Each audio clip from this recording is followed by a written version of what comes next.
여러분, 혹시 밤에 자다가 화장실 때문에 몇 번씩 깨시나요?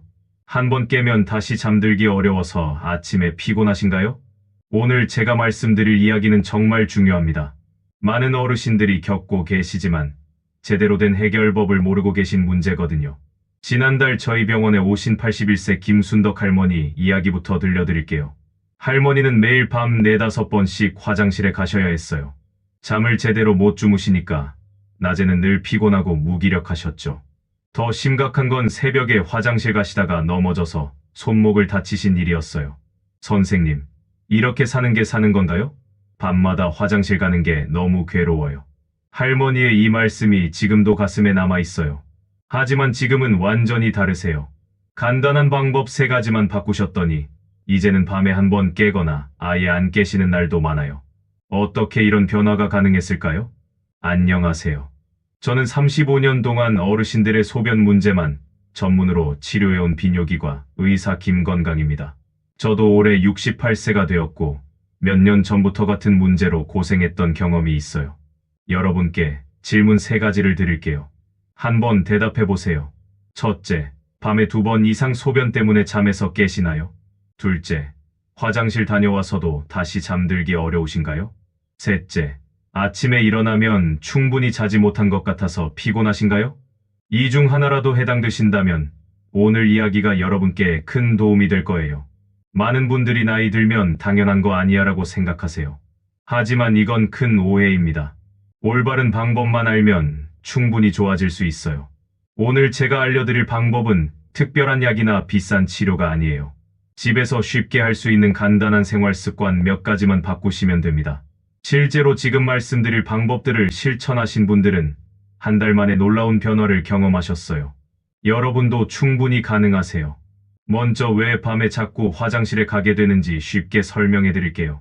우리 몸에는 소변을 조절하는 특별한 호르몬이 있어요. 이 호르몬을 쉽게 비유하면 수도꼭지 같은 역할을 해요. 정상적으로는 밤에 이 호르몬이 나와서 소변이 많이 만들어지지 않게 해줘요. 하지만 60세가 넘으면 이 호르몬이 30% 이상 줄어든다는 연구 결과가 있어요. 마치 수도꼭지가 제대로 잠기지 않아서 밤에도 소변이 계속 만들어지는 거죠. 또 다른 원인은 방광이 약해지는 거예요. 젊을 때는 방광이 고무풍선처럼 늘어나서 많은 양을 담을 수 있었어요. 하지만 나이가 들면 방광 근육이 약해져서 조금만 차도 화장실에 가고 싶어져요. 남성분들의 경우는 전립선이 커지면서 소변이 깨끗하게 나오지 않아서 자꾸 마려운 느낌이 들어요. 여성분들은 출산 후 골반 근육이 약해져서 방광을 제대로 지지하지 못하게 되는 경우가 많아요. 하지만 여기서 희망적인 소식을 하나 알려드릴게요. 미국의 유명한 병원에서 연구한 결과 간단한 생활 습관만 바꿔도 밤에 화장실 가는 횟수가 평균 40% 줄어들었다고 해요. 이제 구체적인 해결 방법을 알려드릴게요. 정말 간단하지만 효과는 놀라워요. 첫 번째 방법, 저녁 6시 이후 물 조절하기입니다. 가장 중요한 첫 번째 방법이에요. 저녁 6시 이후에는 물을 최대한 적게 드세요. 여기서 말하는 물은 순수한 물만이 아니에요. 국물, 과일, 차, 커피 모두 포함이에요. 특히 과일을 조심하세요. 많은 분들이 과일은 물이 아니니까 괜찮겠지 하고 생각하시는데 과일에는 생각보다 많은 수분이 들어있어요. 수박, 배, 사과 같은 과일들 말이에요. 대신 낮에는 충분히 물을 드셔야 해요. 아침부터 오후 5시까지는 평소보다 더 많이 드셔도 괜찮아요. 이렇게 해야 신장 건강도 지키고 혈관 건강도 유지할 수 있거든요. 두 번째 방법, 저녁 식사 후 다리 올리기입니다. 이 방법은 정말 신기해요. TV 보실 때 다리를 쿠션 위에 올려놓고 2시간 정도 계세요. 왜 이렇게 해야 할까요? 하루 종일 서 있거나 앉아 있으면 다리에 물이 고여요. 여러분도 저녁에 다리가 붓는 경험 많이 해보셨죠?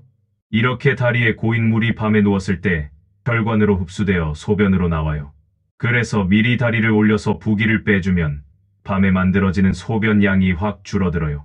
정말 간단하지만 효과는 놀라워요. 세 번째 방법, 잠들기 전 반드시 소변 보기입니다. 양이 적어도 상관없어요. 습관적으로 비우는 게 중요해요. 방광에 조금이라도 소변이 남아있으면 밤중에 깰 가능성이 높아져요. 잠자리에 들기 직전, 이를 닫고 나서 마지막에 꼭 화장실에 다녀오세요. 처음엔 별로 안 나와도 괜찮아요. 습관이 중요한 거니까요. 이 세 가지 방법 외에도 도움이 되는 팁들을 더 알려드릴게요. 스마트폰 사용 줄이기. 밤 9시 이후에는 스마트폰을 보지 마세요. 스마트폰의 파란 빛이 우리 뇌를 낮이라고 착각하게 만들어서 소변 조절 호르몬 분비를 방해해요. 짠 음식 피하기. 저녁 식사는 되도록 싱겁게 드세요. 김치, 젓갈, 라면 같은 짠 음식은 몸에 물을 많이 머물게 해서 밤에 소변으로 나오게 만들어요.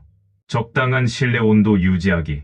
너무 덥거나 추우면 잠을 제대로 잘 수 없고 이게 호르몬 분비에 영향을 줘요. 실내 온도는 18도에서 20도 정도가 좋아요. 여기서 많은 분들이 하시는 실수 하나를 말씀드릴게요. 밤에 화장실 가기 귀찮다고 기저귀를 착용하시는 분들이 계세요. 하지만 이건 오히려 방광을 더 약하게 만들어요. 불편해도 화장실에 가시는 게 방광 건강에 훨씬 좋아요. 커피나 녹차도 조심하세요.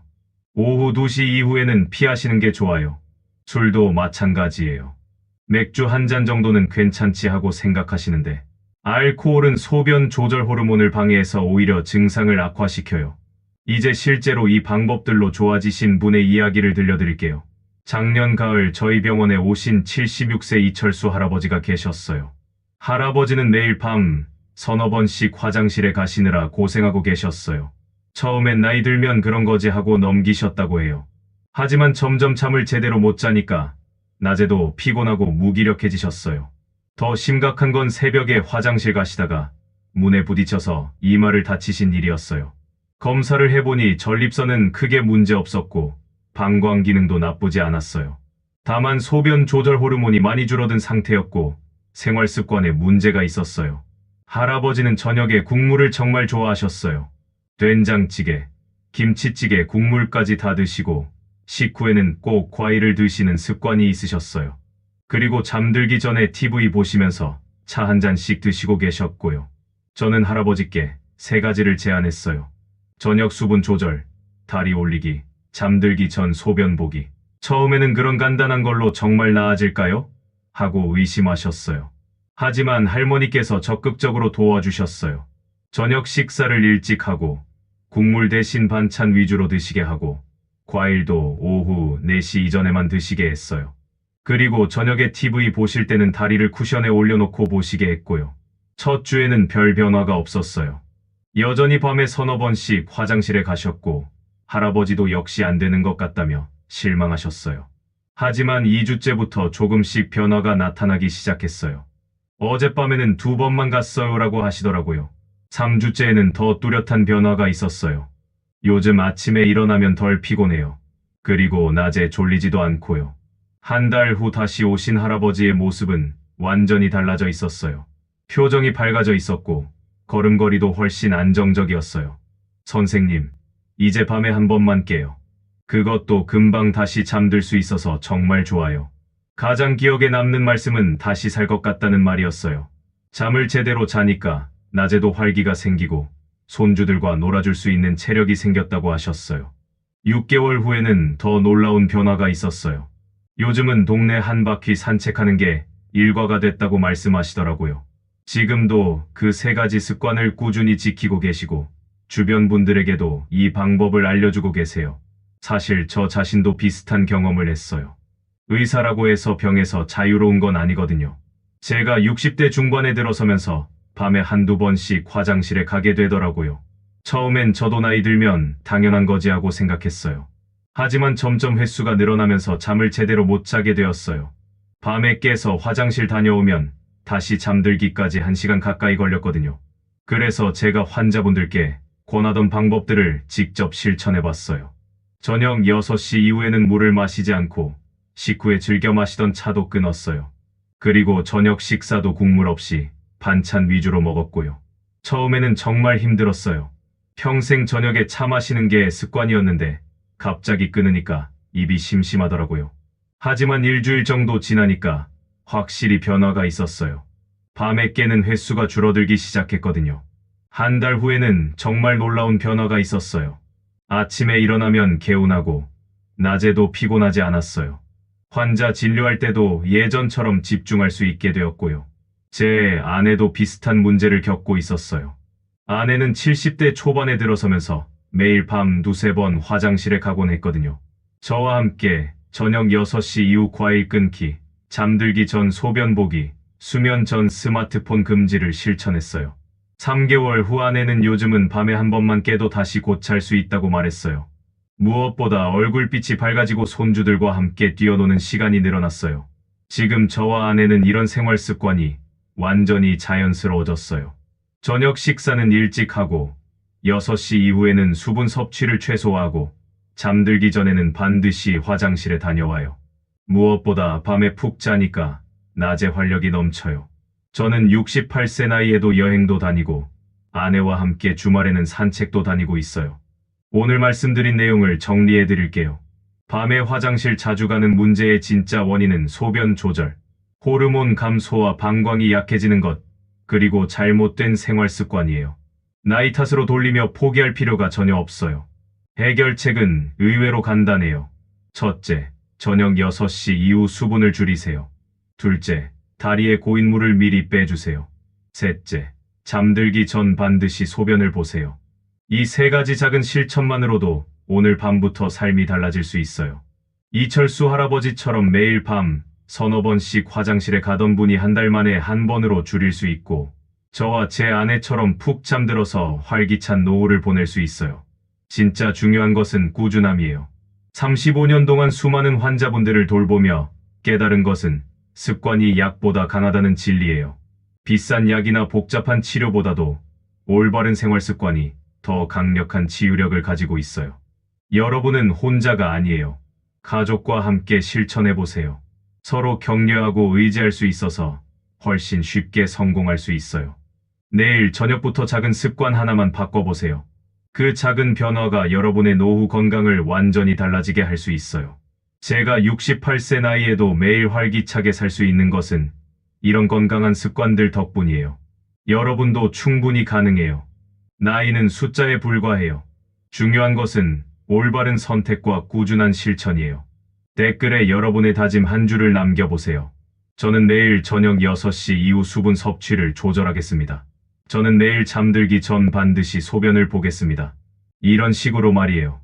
이 선언을 통해 건강하게 남은 세월을 온전히 살기로 선택한다는 자신과의 조용한 약속을 해보세요. 우리는 흘러가는 세월을 붙잡을 수는 없어요. 하지만 노년을 어떻게 보낼지는 전적으로 스스로 결정할 수 있어요. 병원에 누워 있을 것인가?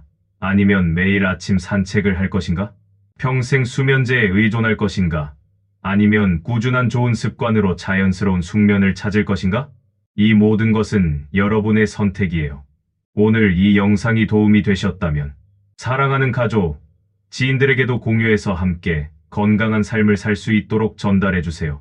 건강한 노년은 혼자만의 것이 아니라 우리 모두가 함께 만들어가는 것이니까요. 감사합니다. 저는 35년 경력 비뇨기과 전문의 김건강, 여러분의 건강지킴이었습니다. 앞으로도 더 유익한 건강 정보로 찾아뵙겠습니다.